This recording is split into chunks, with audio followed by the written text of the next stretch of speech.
The 2023 deadline previews continue once again with the Los Angeles Kings. The Kings are, of course, one of the better teams in the Western Conference, or are they, as they have a 30-18-7 record for 67 points. They have scored 184 goals and have let in 185, and they are 11th in the NHL. In terms of cap space, I looked at this including LTIR, and they do not have a lot of money. They only have $793,000 total in cap space, unless if I'm missing something, I'm pretty sure they only have that much. Even though this team is like, oh yeah, they're definitely contending, they're for sure gonna make the playoffs, and they for sure should be buyers, I still feel like they're in a weird spot. You look at their 2023 unrestricted free agents, you start off here with Brendan Lemieux, who has been kind of a controversial figure with the Los Angeles Kings ever since biting Brady Tkachuk last season.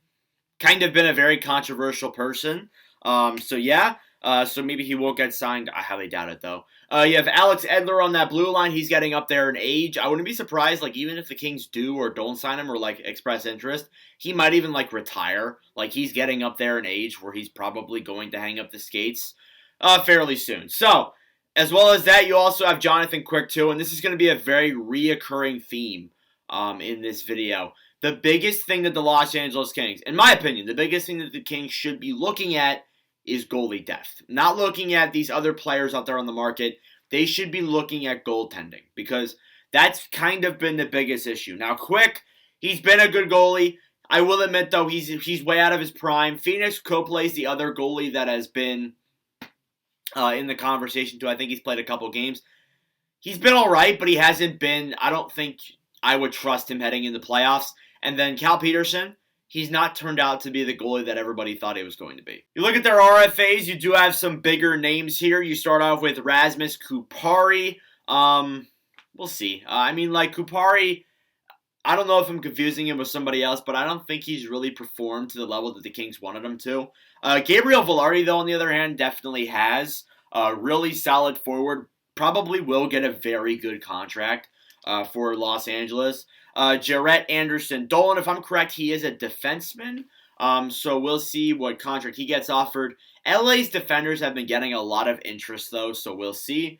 Then you also have Tobias Bjornfoot there as well. When it comes to being a buyer, a seller, or staying put, I do think the Los Angeles Kings should buy in and try and make this team better. However, if I'm doing that, I think they should go for guys with term. I haven't really seen anything, though, that says that they're interested in that many players. The only thing that I've seen pop up the past couple of weeks or months is the fact that that other teams are interested in their defenders. Like, for example, Sean Durzi. Mikey Anderson's not getting dealt now. He was getting some interest, but now that he's signed a 7-year contract or whatever, I didn't make a YouTube video about it. But now that he's signed that contract, he's not getting dealt. He's also one of the more underrated defenders in the entire NHL, 100%.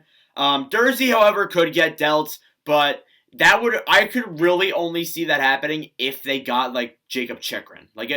We were seeing rumors a couple of weeks ago, or actually a couple days ago, in fact, that Brant Clark was rumored to be moved for Jacob Chychrun, and it's not to say that the Kings aren't out of the Chychrun race yet.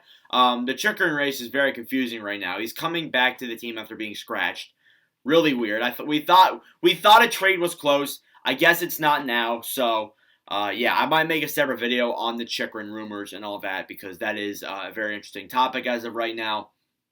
So, but Chychrun, definitely a player with term, would make sense for the Los Angeles Kings. However, if I'm looking at them too, though, I would also think about getting a goaltender, like I said earlier, because Quick, way out of his prime, good goal in the past, way out of his prime.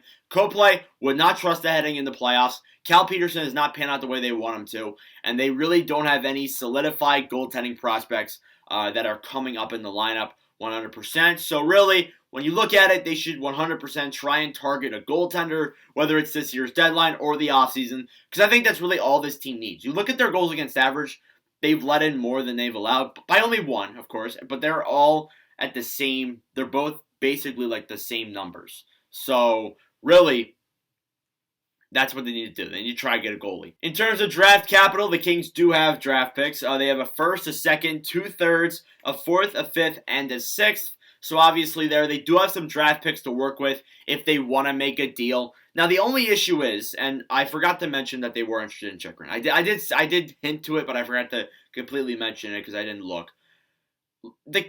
With Chychrun, it would make sense. It really would, because you look at that blue line, that would solidify it. You got a lot of underrated defenders there. You got Drew Doughty, who isn't as good as he used to be. You got Mikey Anderson. You got Sean Durzi. There's a couple of defenders on that blue line that have played pretty well. Jordan Spence, too, has come up into the lineup and has played solid, so he has some potential. But Chychrun would really solidify it. Like, honestly, I know Arizona's going to have to be forced to pay to get less.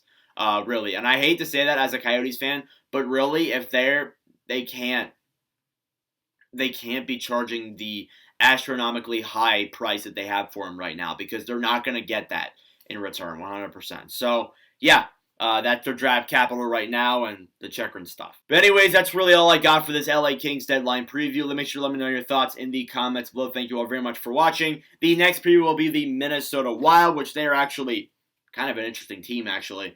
But anyways, let me know your thoughts. Thank you all for watching. I'll see you guys in the next video. Adios.